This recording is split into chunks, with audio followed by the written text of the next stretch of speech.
अस्सलाम वालेकुम। तो आज हम स्टार्ट करने जा रहे हैं जीआईटी सिस्टम। तो जीआईटी सिस्टम में सबसे पहले हम लोग उसकी एम्ब्रियोलॉजी डिस्कस करेंगे। तो हमें पता है कि जीआईटी में हम लोग ब्लड सप्लाई भी पढ़े तो मतलब उसके तीन पार्ट्स होते हैं। एक होता है first one is first one is foregut, then midgut and then hindgut. ठीक है, इन तीनों की ब्लड सप्लाई होती है डिफरेंट डिफरेंट। जैसे फोरगट को हमारे पास ये सीलिएक ट्रंक सप्लाई करता है, ठीक है, और जो मिड गट आ जाता है उसको हमारे पास ये सुपीरियर मेसेंटेरिक आर्टरी सप्लाई करती है, और हाइंड गट को हमारे पास इंफीरियर मेसेंटेरिक आर्टरी सप्लाई करती है। ठीक है, उसके बाद हम इसको अलग अलग डिस्कस करते हैं कि क्या होता है। ओके, सबसे पहले आता है फोरगट। तो हमने देखना है कि फोरगट में कहाँ से लेकर के कहाँ तक का हिस्सा आता है। ठीक है, अब ये हमें जो ग्रीन कलर में यहाँ पे शो कर रहे हैं ना, दिस वन जो ग्रीन कलर में शो कर रहे हैं ये हमारे पास फोरगट है। ये ब्लू कलर वाला पूरा हमारे पास नहीं, ये वाला ग्रीन वाला हमारे पास फेरेंशियल ट्यूब है। ग्रीन वाले से हमारे पास ब्लू वाले से हमारे पास फोरगट स्टार्ट हो रहा है, देन ये येलो वाला मिड गट है, एंड देन ऑरेंज वाला हमारे पास क्या है, हाइंड गट। ओके, तो फोरगट में कितना हिस्सा आता है? ईसोफेगस से लेकर के ड्यूडेनियम तक का जो हिस्सा आता है वो किस में आता है? वो आता है फोरगट में। ठीक है, अब कौन से लेवल पे आता है ये हमें देखना है। Eight the level of pancreatic duct and common bile duct insertion ampulla of water. किसके लेवल पे? Ampulla of water. अब मैं आपको एक चीज़ बताती हूँ।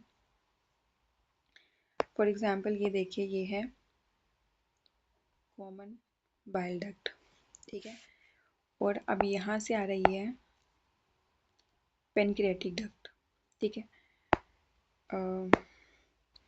अब यहाँ पे है एम्प्यूला ऑफ वाटर, और ये हमारे पास है, ये हमारे पास है ड्यूडेनियम, और ये हमारे पास है एम्प्यूला ऑफ वाटर। मतलब उस पे एंटर, मतलब ड्यूडेनियम में एंटर होने का जो रास्ता होता है या जो वॉल्व होता है उसको एम्प्यूला ऑफ वाटर बोलते हैं। ठीक है, तो अब ये देखिए, ये दोनों जब ऐसे इसके अंदर एंटर होंगी, अब मैं आपको बताती हूँ।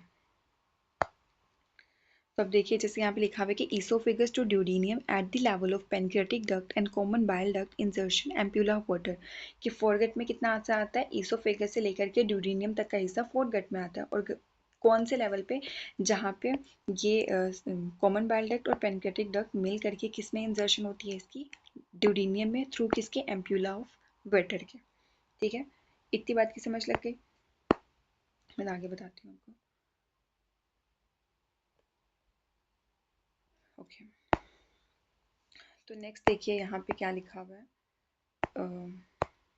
हम्म, अब वो कह रहे हैं कि 4 to 6 डेवलपमेंटल वीक में क्या होता है कि स्टमक रोटेट करता है, कितना स्टमक रोटेट करता है? 90 डिग्री क्लॉकवाइज।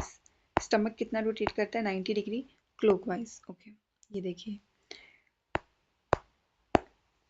और 4 to 6 वीक ऑफ डेवलपमेंट में स्टमक रोटेट करता है 90 डिग्री क्लॉकवाइज। और फिर क्या होता है कि लेफ्ट वेगस इंटीरियरली पोजीशन हो जाती है, और जो राइट वेगस होती है वो पोस्टीरियरली पोजीशन हो जाती है। ठीक है, उसके बाद अगर हम लोग हाइंड गट की बात करें,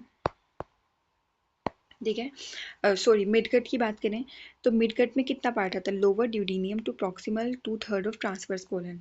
मतलब अब अपर ड्यूडेनियम तक का जो एम्प्यूला वाटर तक का जो हिस्सा था वहां तक तो क्या था? फोरगट था। अब उसका जो ड्यूडेनियम का लोअर पार्ट है वहां से लेकर के ट्रांसवर्स कॉलन का प्रॉक्सिमल 2/3 पार्ट किस में आ रहा है? मिडगट में। ठीक है, अब इसमें भी हमारे पास अब जैसे इन्होंने कहा है कि 6th वीक ऑफ डेवलपमेंट में क्या होता है?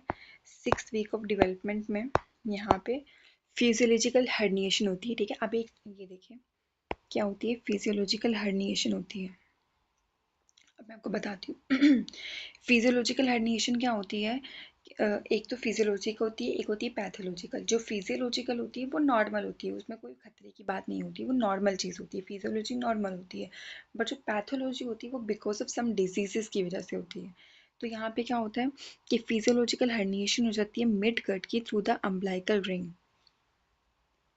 योक सैक एंड मिड गट जो है वो कनेक्टेड होते हैं via the vitelline omphalomesenteric duct के थ्रू। अच्छा, अब आप ये येलो वाला पोर्शन देख रहे हो, ये वाला, ठीक है, ये क्या हमारे पास है? मिड कट है। ये अब ये जो यहाँ पे हमारे पास है रिंग है, अम्बिलिकल रिंग है, वहाँ से मिड गट की हर्निएशन हो रही है, ये बाहर आ रहा है। बाहर क्यों आ रहा है? क्योंकि यहाँ पे जो है स्पेस कम है और यहाँ पे लीवर ने फॉर्म हो रहा है, इसीलिए ये थोड़ी देर के लिए फिजियोलॉजिकल बाहर आ रहा है। ठीक है, उसके बाद देखिए यहाँ पे 10th वीक ऑफ डेवलपमेंट में आप देखो तो आपको पता चले, ये देखो 10th वीक ऑफ डेवलपमेंट में क्या होता है फिर।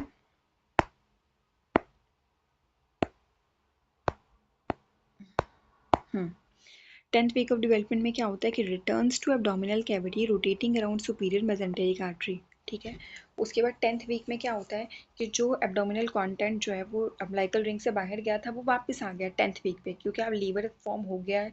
ठीक है, वो अपनी जगह पे चला गया, तो अब वो जो एब्डोमिनल कंटेंट बाहर गया था वो अंदर आ गया। ठीक है, अब वो जो वापस आया है तो वो रोटेट कर रहा है सुपीरियर मेसेंटेरिक आर्टरी के अराउंड 270 डिग्री एंटी क्लॉकवाइज। अब 270 डिग्री एंटी क्लॉकवाइज में जो है वो 90 डिग्री जो है वो 10th वीक से पहले रोटेट हो गया था, और रिमेनिंग 180 डिग्री जो है वो 10th वीक में रोटेट हुआ है, जब एब्डोमिनल कंटेंट रिट्रैक्ट हुआ है। रिट्रैक्ट मतलब बाहर से दोबारा अंदर की तरफ आया, back into the abdominal cavity. Okay, उसके बाद तीसरा हमारे पास जो है वो ये है हाइंड गट। हाइंड गट में distal 1/3 of transverse colon to anal canal above pectinate line. ठीक है, इसमें क्या है हमारे पास कि जो वहाँ पे मिडगट में हमने पढ़ा था कि ट्रांसवर्स कोलन का प्रॉक्सिमल 2/3 पार्ट आ रहा है, तो उसका जो 1/3 डिस्टल पार्ट रह गया वो हाइंडगट में आता है, और इसके अलावा ये कहाँ से लेके कहाँ तक, एनल कैनाल तक होता है, अबव द पेक्टिनेट लाइन। ठीक है, पेक्टिनेट लाइन से अबव तक।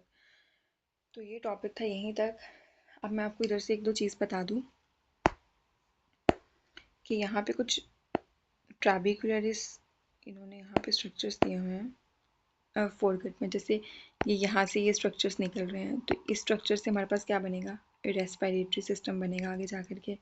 ठीक है, उसके बाद ये वाला जो है, ठीक है, इससे हमारे पास क्या बनेगा, इससे हमारे पास लीवर बनेगा।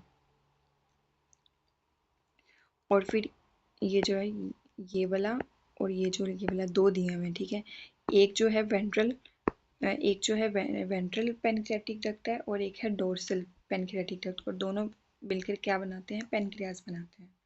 ठीक है, तो आज का टॉपिक था हमारा यही। और ये और चीज़ कि जैसे ये बाहर निकला हुआ है हमारे पास यहाँ पे मिडगट, तो अगर ये फिजियोलॉजिकल रीज़न से बाहर निकला था, लेकिन अगर ये अंदर नहीं आ पाता तो ओम्फेलोसील हो जाता है। वो अब हम आगे नेक्स्ट लेक्चर में डिस्कस करेंगे इंशाल्लाह। तो आज तक का हमारा यही था।